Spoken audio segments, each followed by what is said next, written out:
This is you. Hi, this is Savannah from the Festival Voice, and I am here with Sisto, who recently played an amazing set at North Coast. So we're here to talk a little bit about him and his career and some of the things he's been up to. So first off, thank you so much for being here. We appreciate. Yeah, thank you for having me.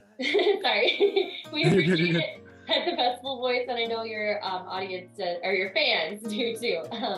So what have been some of your favorite experiences with your fans so far? Man, I think something that tops it is there's this old video game I used to play called Jet Set Radio Future, and it was like a game that came out in like 2001. And I made this really old YouTube video, and I like remixed a song from it. And someone like a year and a half later, during my set, was holding like the game itself and like with a Sharpie and wanted me to sign it. And I was just like, what? Like, how do you even remember that? that was probably like one of the more wholesome things I've ever experienced. And just like hearing people talk about how music in general like has helped them with things in their life. And the fact that I can be a part of that is crazy to me. That is awesome. You get a unique I need to start over on this question. I'm all tongue tied today. You get You're good. I know how it goes. Perspective of the crowd from the stage. What has been one of the craziest things you've ever seen while on stage? One of the craziest things. And there's always like at very specific shows, there's always like a mosh pit that I'll see where there's always one or two super tall guys that just keep it going. And like I always, through all of like the blurriness and darkness, you can just see that one dude's face just looking at you. He's like, I got you. That honestly, that's probably one of my favorite things. Like that just happened last week in Vegas. And the funniest part about that is after like a set, you see them at some point in the night and you're just like, guy, I love you. Yeah, I love that. That actually leads right into my next question, which is you're not playing the whole night when you're at a festival, and so obviously you are out lost in the crowd. Do any fans recognize you, or do you say anything to the really tall dudes that keep them off? Oh yeah, exactly. No, I mean at the end of the day, like I got into this because I love music, so I don't think I'll ever stop like going out into the crowd before and after my set, because you know that's where it all started. And it's funny, certain artists will just play their set and leave, and I feel like at some point I'll get old enough where I'm gonna do that, but right now I'm enjoying the time I have where I can still, you know, go out and have a good time. Definitely. What is your favorite song to get your audience pumped up? Favorite song to get them pumped up. There's a new unreleased song that I made with a screamo vocalist. He makes dubstep as well as Rain, and we made this like pretty like hyped intro, and ever since we made it and I play it at shows, it always gets people going. So I come from a metalcore, post-hardcore metal background, so having that crossover in dubstep always, and when it like actually makes a crowd when they feel it, that's just like bliss. Yeah, I totally get it. So let's get a little personal now and help your audience connect to you on a more personal level. Just tell us a little bit about yourself, how old you are, where you're from, whatever you want to share with us. I'm 24. I'm from San Jose, California. I've been making music. Been making EDM for about 5 years now. I graduated from college like a year and a half ago, almost 2 years now. And ever since then, I've like really tried to hammer down on the music side of things. And right now, I'm pretty happy where it's all at. I love pizza. That's funny. I almost ordered pizza tonight, but I didn't. Damn. Well, you live in Chicago, right?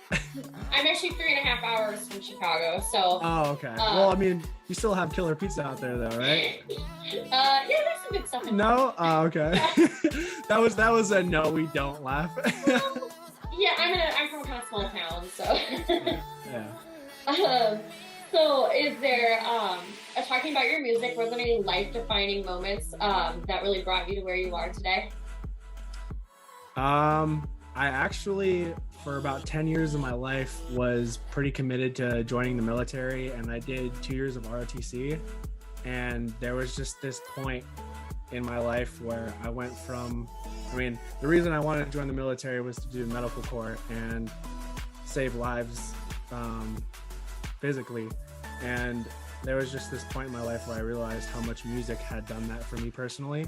So I just cut it all off and went into music full time. And I think that was probably the biggest defining moment, because anyone who's known me since I was young, it was just like military, army, that was it. Yeah. So what was the first album you ever bought, and why did you go for that one? So technically speaking, the first album that I ever bought, my sister bought. Okay. And it was Homesick by A Day to Remember. And that, I remember I would just sit actually in this same room on like this couch chair, because this used to be like a living room type of thing. And I'd play video games with a boombox with that CD just on repeat for like 7 years of my life. That was the only like 12 songs I listened to. Oh my gosh. So like my plan right now, like my first tattoo I'm gonna get is probably gonna be a Homesick album, like artwork somewhere, just because that like I love them. That is awesome. I have that album too, so exactly. Every song in there is just perfect. What was the first festival that you went to, and how did it impact you? First festival. I think the first festival I went to was Toxic Summer, and it was 2017, I believe, in San Jose at the Civic Center. I had recently, within the last like 5 months before that, gone to like one dubstep show, and it was like a Midnight Tyrannosaurus, Downlink, Diesel Boy show, and that was like my very first exposure to dubstep, and I had like a super great time. And because of that, I was like, oh, 2-day festival, I remember. Toxic Summer, all dubstep. Yeah, let's fucking do it. And like going there with all my friends and like having that experience in such like a huge, I think it's an amphitheater, I think.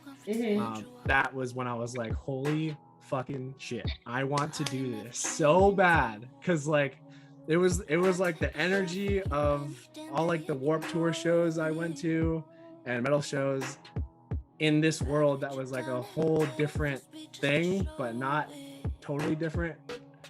And it was also just like a really accepting scene. So I felt like I had found a place, which was really important to me, because at the time I really didn't have much of that in my life. So yeah. I can totally understand that too. What is one thing you feel is unique about you? That's such a hard question. I don't know. I get it. What's unique about me?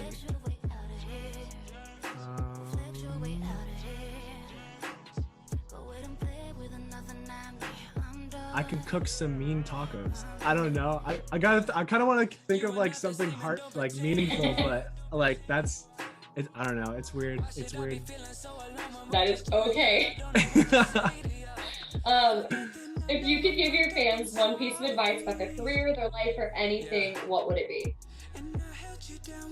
Respect every single person you see, no matter who they are, what they are, where they're from, everything. Like at the end of the day, you as an artist will grow so much if you just treat everyone as equals and be your most genuine self, because that's all people really want. They just like, and all that, like once they get on that level ground with you, they'll be themselves, and that's when you'll make the best friendships, the best connections, the best everything with people in and outside of the industry. Yeah. Awesome. Do you have anything else you want to share with us? Any upcoming shows, tours, tracks, festies? Lost Lands next weekend. I will be there. Wampy Woods midnight on Saturday, and I am so stoked. It's my very first festival I'm ever like playing as a solo act. So like, I'm, yeah. That is super excited. I am so psyched for Lost Lands. Yeah. Are you going? Are you going all 3 days? Or Yep. Yeah, all 3 days, 4 days. Yep. So awesome. And I get there Wednesday at like 5 a.m. and I'm leaving Sunday at like 5 or Monday at 5 a.m. So nice. It's gonna be a whole adventure. Definitely. Well, Sisto, I want to thank you so much for giving us the time to chat with you today. I know that we really appreciate it and your fans really appreciate it, and keep it tuned to the Festival Voice for more music news. Hell yeah.